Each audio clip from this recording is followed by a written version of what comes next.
அன்பின் பிதாவே, இந்த காலை வேலைக்காக உமக்கு நன்றி செலுத்துகிறோம். ஆண்டவரே, சர்வ வல்லமையுள்ள தேவன், நீர் எங்களோடு கூட இருக்கிறீர், அதற்காய் ஸ்தோத்திரம். ஆண்டவரே, மை துதிக்கிறோம். நீரே காரியத்தை வாய்க்க பண்ணுகிற தேவன். ஆண்டவரே, ஸ்தோத்திரம் கர்த்தாவே. இந்த காலை வேளையில எங்களுடைய எல்லா காரியத்தையும் வாய்க்க பண்ணும்படியாய் உம்முடைய கருத்துல எல்லாவற்றையும் ஒப்பு கொடுக்கிறோம். ஆண்டவரே, நீங்க போதித்து நடத்துங்க. இந்த நாள் முழுவதும் நீர் எங்களோடு கூட இருங்க. இந்த நாளின் வேத தியானத்தை எங்களுக்கு ஆசீர்வதித்து தாங்க. நேசிக்கிற இயேசு கிறிஸ்துவின் இனிய நாமத்தில் கேட்கிறோம் பிதாவே, ஆமென். 1 சாமுவேல் 14வது அதிகாரம் 24வது வசனம். இஸ்ரவேலர் அன்றைய தினம் மிகுந்த வருத்தம் அடைந்தார்கள். நான் என் சத்துருக்கள் கையில் பழி வாங்க வேண்டும். சாயங்காலம் மட்டும் பொறுத்திருக்காமல் எவன் போஜனம் செய்கிறானோ அவன் சபிக்கப்பட்டவன் என்று சவுல் ஜனங்களுக்கு ஆணையிட்டு சொல்லியிருந்தபடியால் ஜனங்களில் ஒருவனும் எவ்வளவேனும் போஜனம் பண்ணாதிருந்தார்கள். இஸ்ரவேல் மக்கள் முந்தின பகுதியில பார்த்தோம், யோனத்தான் மூலம் கர்த்தர் ஒரு பெரிய வெற்றியை கொடுத்தாரு. பெலிஸ்தியர் முழுவதுமா தோற்கடிக்கப்பட்டாங்க. யுத்தத்துல இஸ்ரவேலர் ஜெயித்தாங்க. சந்தோஷமா இருக்க வேண்டிய இஸ்ரவேலர் ரொம்ப வருத்தமா இருக்காங்க. ஏன் அப்படின்னா, நான் பழி வாங்குற வரைக்கும் சாயங்காலம் மட்டும் அப்படின்னா அவங்க சாயங்காலத்துல அடுத்த நாள் ஆரம்பிச்சிடும். அப்ப அந்த நாள் முடிகிற வரைக்கும் யாரும் போஜனம் பண்ணக்கூடாது. அப்படி பண்றவன் சபிக்கப்பட்டவன் சொல்லி இருந்தான். ஏற்கனவே சவுல் ராஜாவா ஆணையிட்டு இருந்தான். அதனால ஜனங்களுக்கெல்லாம் ரொம்ப வருத்தம். எதுவுமே சாப்பிடாம இருந்தாங்க. தேசத்து ஜனங்கள் எல்லாரும் ஒரு காட்டிலே வந்தார்கள். அங்கே வெளியிலே தேன் கூடு கட்டி இருந்தது. ஜனங்கள் காட்டிலே வந்தபோது இதோ தேன் ஒழுகி கொண்டிருந்தது. இவங்க ரொம்ப பசியோடு வர்றாங்க. பார்த்தா தேன் ஒழுகுது. ஆனாலும் ஒருவனும் அதை தன் கையினாலே தொட்டு தன் வாயில் வைக்கவில்லை.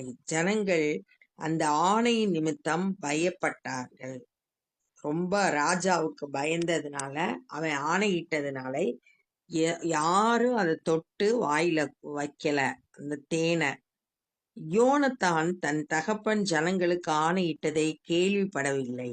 அவன் தன் கையில் இருந்த கோலை நீட்டி அதன் நுனியிலே தேன் கூட்டை குத்தி அதை எடுத்து தன் வாயிலே போட்டு கொண்டான். அதனால் அவன் கண்கள் தெளிந்தது. யோனத்தானுக்கு எதுவுமே தெரியாது. அப்பா சொன்னதெல்லாம் கட்டளையிட்டதெல்லாம் தெரியாது. அவன் இந்த தேன் கூட்டை பார்த்த உடனே அதை குத்தி அதுல இருக்க தேனை எடுத்து சாப்பிட்டான். அப்பொழுது அவனோட கண்ணு தெளிவாயிற்று. அந்த தேனை சாப்பிட்டதுனால கண்கள் தெளிவடைந்தது. அப்பொழுது ஜனங்களில் ஒருவன், இன்றைக்கு போஜனம் சாப்பிடுகிறவன் சபிக்கப்பட்டவன் என்று உம்முடைய தகப்பனார் ஜனங்களுக்கு உறுதியாய் ஆணையிட்டு இருக்கிறார். ஆகியால் ஜனங்கள் விடாய்த்திருக்கிறார்கள் என்றான். இப்பதான் ஒருத்தன் சொல்றான் யோனத்தான்ட்ட, உங்க அப்பா சாப்பிடக்கூடாதுன்னு சொல்லியிருக்காங்க. ஆனா ஜனங்கள் விடாய்த்து போயிருக்காங்க. ரொம்ப பசியோடு ரொம்ப வருத்தத்தோடு இருந்தாங்கன்னு 24வது வசனத்துல பார்த்தோம். இப்ப விடாய்த்து போயிருக்கிறாங்க அப்படின்ற செய்திய ஒரு ஜனங்களில் ஒருத்தன் யோனத்தான்ட்ட சொல்றான். அப்பொழுது யோனத்தான், என் தகப்பன் தேசத்தின் ஜனங்களை கலங்கப்படுத்தினார். நான் இந்த தேனிலே கொஞ்சம் ருசி பார்த்ததினாலே என் கண்கள் தெளிந்ததை பாருங்கள்.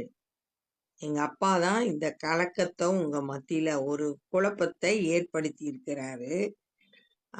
நான் இந்த தேனை சாப்பிட்டப்ப என் கண்ணு தெளிவாச்சு.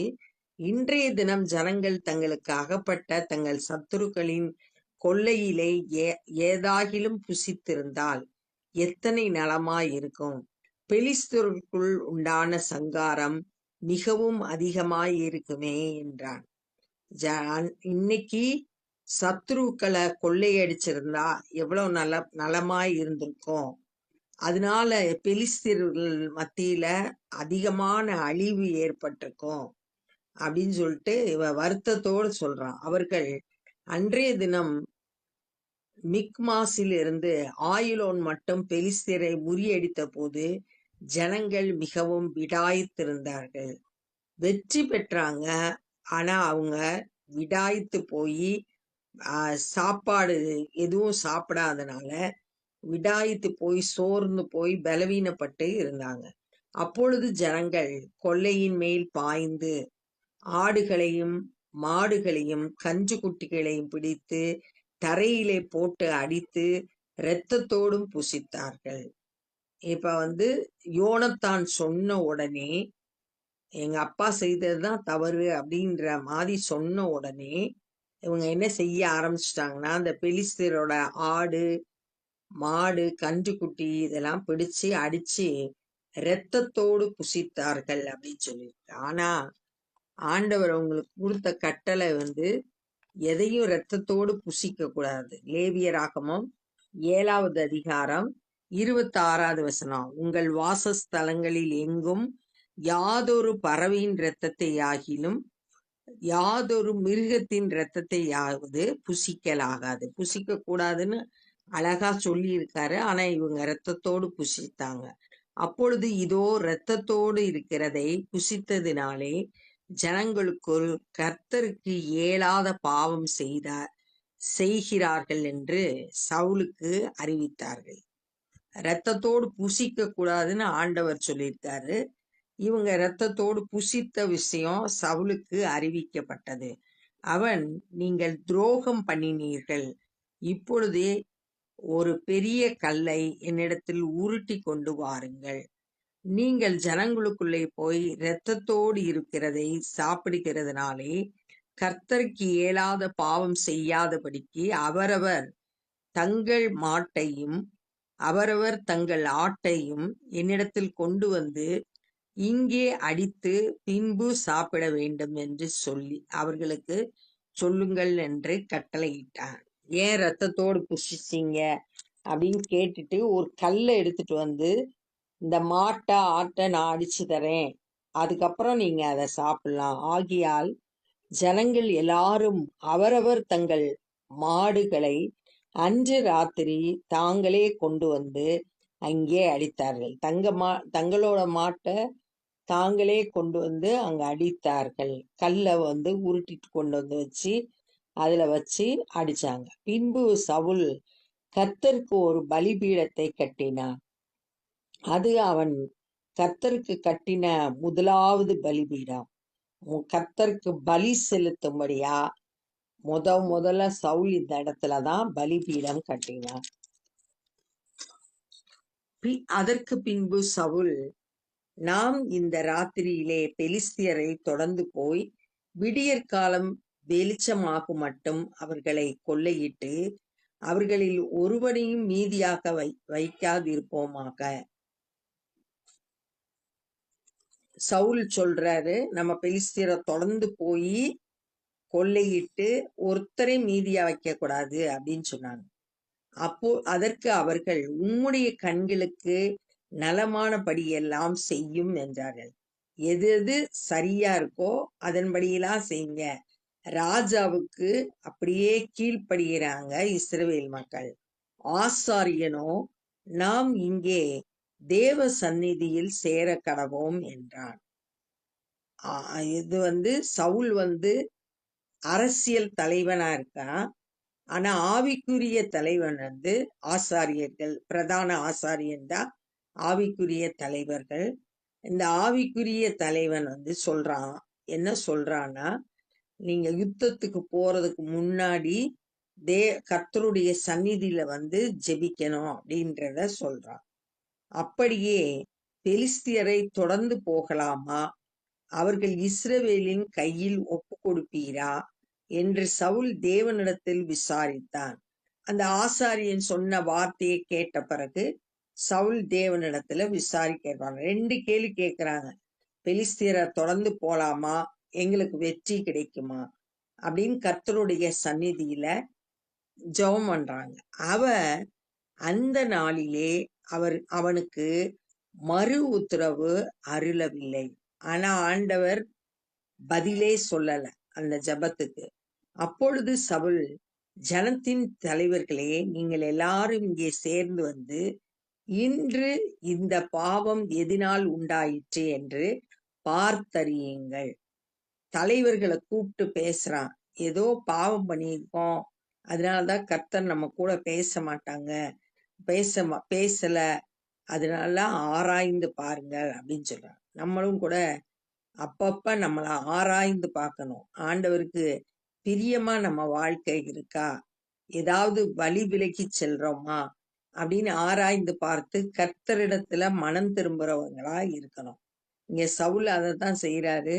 ஏதாவது பாவம் செஞ்சோமா அப்படி. அது என் குமாரனாகிய யோனத்தானிடத்தில் காணப்பட்டாலும் அவன் சாகவே சாக வேண்டும் என்று இஸ்ரவேலை ரட்சிக்கிற கர்த்தருடைய ஜீவனை கொண்டு சொல்லுகிறேன் என்றான். எது காரணம் தெரியல. ஆனா ஒருவேளை என்னுடைய மகன் தப்பு பண்ணியிருந்தா கூட அவன் சாகவே சாக வேண்டும் அப்படின்னு சொல்றான். சகல ஜனங்களுக்குள்ளும் ஒருவனும் அவனுக்கு பிரதியுத்தரம் சொல்லவில்லை. ஒருத்தரும் பதில் பேசல. அதற்கு பின் அவன் இஸ்ரவேல் எல்லாரையும் நோக்கி, நீங்கள் அந்த பக்கத்திலேயே இருங்கள், நானும் என் குமாரனாகிய யோனத்தானும் இந்த பக்கத்திலேயே இருப்போம் என்றார்கள். ஜனங்கள் சவுலை பார்த்து, உம்முடைய கண்களுக்கு நலமானபடியே செய்யும் என்றார்கள். ரெண்டா பிரிஞ்சிடுறாங்க. சவுலும் யோனத்தானும் ஒரு பக்கம், இஸ்ரவேல் ஜனங்கள் எல்லாம் இன்னொரு பக்கம். அப்படி நிறுத்த வச்சுட்டான் சவுல். அவன் சொன்னதை அப்படியே செய்தாங்க. அப்பொழுது சவுல் இஸ்ரவேலின் தேவனாகிய கர்த்தரை நோக்கி, நிதானமாய் கட்டளையிட்டு யதார்த்தத்தை விளங்க பண்ணும் என்றான். ஆண்டவரை நோக்கி ஜெபம் பண்றாரு. இப்ப எங்களுக்கு எது சரின்றத கட்டளையிடணும், சொல்லணும் அப்படின்னு கேட்கிறாங்க.